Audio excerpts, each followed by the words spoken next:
مال اللہ کی راہ میں دیجیے، صدقہ کیجیے، خیرات کیجیے، دیجیے، اللہ کے دین میں لگائیے، جتنا لگائیں گے نفاق دھل جائے گا، اس لیے کہ اصل سبب نفاق کا ہے ہی حب دنیا، دنیا کی محبت، لہذا اس کا ازالہ ہوگا جو سب سے محبوب شے ہے مال، انہ لحب الخیر لشدید، مال محبوب ترین ہے کہ نہیں، لہذا اس کو اللہ کی راہ میں لگائیں گے تو وہ نفاق دھل جائے گا۔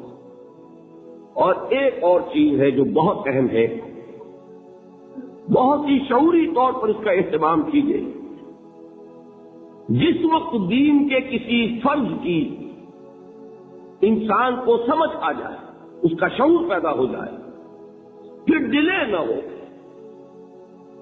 ذرا سا ڈیلے جو ہے اس پر عمل کرنے میں، یہ در حقیقت نفاق کو جڑ پکڑنے کا موقع دینا ہے۔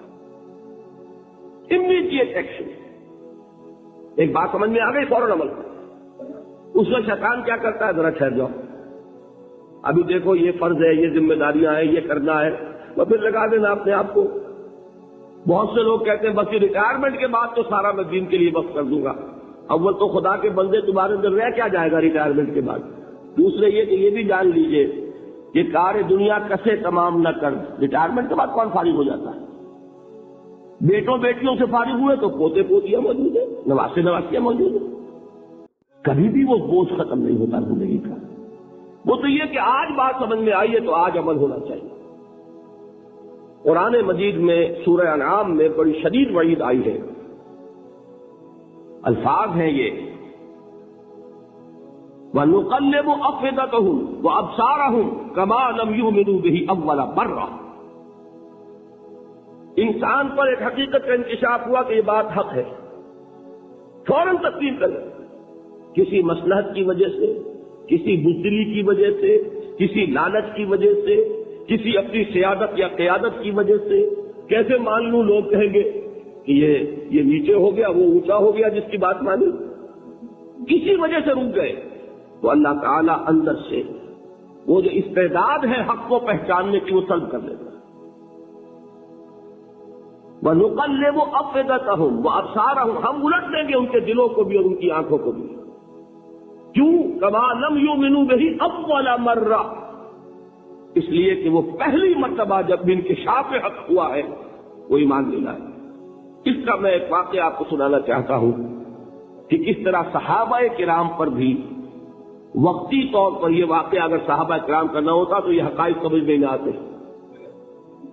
غزوہ تبوک کے موقع پر یہ میں جملہ انکمپلیٹ رہ گیا، ضعف ایمان کا حملہ ہو جاتا تھا، نفاق کا نہیں معاذ اللہ، لیکن ضعف ایمانی کی اگلی منزل شروع ہو جاتی ہے نا نفاق۔ یہاں جھوٹ بولنا شروع کیا نفاق، جھوٹی قسمیں کھانی شروع کی سیکنڈ سٹیج، اور جہاں مومنین صادقین سے بغض اور عداوت پیدا ہو گیا وہ تھرڈ سٹیج۔ تو وہ ضعف ایمان کا کیسے ہوتا ہے یہ حضرت کعب ابن مالک نے بڑی تفصیل سے بیان کیا ہے۔ غزوہ تبوک کے موقع پر جہاں منافقین نے آ کر جھوٹے بہانے بنائے، جھوٹی قسمیں کھائیں اور حضور سے ایگزمپشن لے لی، چھٹی لے لی، رخصت لے لی، وہاں 3 ایسے صحابہ بھی تھے جو مومن صادق تھے، لیکن وقتی طور پر شیطان نے انہیں ورغلایا۔ کیسے ورغلایا وہ سمجھ لیجیے۔ کعب ابن مالک نے تفصیل سے بیان کیا ہے، اور میرے نزدیک یہ جہاں تک میرا مطالعہ ہے طویل ترین حدیث ہے، بخاری اور مسلم میں بھی موجود ہے۔ حضور جب واپس آئے ہیں اور اب آپ نے ایک ایک کو بلایا، جن لوگوں نے تو پہلے جھوٹی قسمیں کھا لی تھی ان کو تو بلانے کی ضرورت نہیں تھی، لیکن کچھ لوگ ایسے بھی تھے کہ جنہوں نے ایگزمپشن بھی نہیں لی تھی اور گئے بھی نہیں تھے۔ اب ان کو آپ نے ایک ایک کر کے پیشی ہوئی، آپ کیوں نہیں گئے تھے؟ تو اب جو منافقین تھے ان میں سے انہوں نے اس موقع پہ جھوٹی قسمیں کھا لی۔ خدا کی قسم حضور ہم تو بالکل تیار تھے، پوری میں نے تیاری بھی کر لی تھی، پورا ارادہ تھا، یہ وقتی طور پر یہ مصیبت مجھ پر آ گئی۔ جس نے قسم کھائی انہوں نے کہا اچھا ٹھیک ہے جائیے۔ کعب ابن مالک کی باری آئی تو ان کے الفاظ اپنے یہ کہ جب میں پیش ہوا تو حضور کے چہرے مبارک پر ایک غصے والی مسکراہٹ تھی، زہر خلق کہتے ہیں، ایک مسکراہٹ ہے لیکن غصے کے ساتھ، غضبناک۔ آپ فرمائیے آپ کیوں نہیں گئے؟ حضرت کعب یہ فرماتے ہیں کہ میں نے عرض کیا کہ حضور زبان میرے پاس بھی ہے، جھوٹ میں بھی بول سکتا ہوں، لیکن جھوٹ بول کر میں اس وقت آپ کی ناراضگی سے تو بچ جاؤں گا، لیکن اللہ کے پکڑ سے نہیں بچ سکوں گا۔ میں اعتراف کرتا ہوں کہ جتنا صحت مند میں اس زمانے میں تھا کبھی نہیں تھا، جتنا فارغ البال اس وقت تھا کہ میرے پاس ساز و سامان موجود تھا راستے کے لیے، اتنا میں کبھی نہیں تھا۔ لیکن ہوا کیا؟ ہوا یہ کہ مجھے میرے نفس نے، شیطان نے پٹی پڑھائی۔ وہ پٹی کیا پڑھائی کہ حضور تو 30,000 کے لشکر کے ساتھ چلیں گے تو لشکر تو سلولی موو کرے گا نا، تمہارے پاس بڑی تکڑی، بڑی توانا صحت مند اونٹنی ہے، تم ذرا 2 دن بعد چلنا تیزی کے ساتھ اور حضور سے مل جانا، بس یہ تاخیر کارواں۔ تو انہیں خیال آیا کہ ابھی 2 دن گھر کی ٹھنڈی چھاؤں ہے، میں یہاں پہ جو آرام ہے وہ کر لوں۔ مجھے جگر کا شعر یاد آیا ہے کہ تپتی راہیں مجھ کو پکارے، دامن پکڑے چھاؤں گھنیری۔ ایک طرف فرض کی پکار ہے، اس میں تو ظاہر بات ہے کہ وہ تپتی راہیں ہیں، لا تنظروا فی الحق سنا چکا ہوا ہے۔